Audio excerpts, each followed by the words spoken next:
गतकाली विलंबित रात्रि 1 घटिया समय 57 नंबर जातीय राजपथ पुबुसाई बड़संग निकट में दुर्घटना।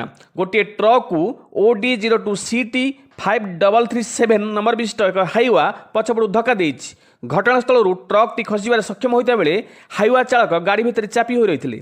खबर पाई घटनास्थल में खोर्धा अग्निशम बाहिनी पहुंची हाइड्रोलिक कटर स्प्रेडर साहाय्य हाइवा चालक को गुरुतर अवस्था उद्धार कर एक आम्बुलांस साहाय्य खोर्धा जिला मुख्य चिकित्सालय को पठाई देथिले।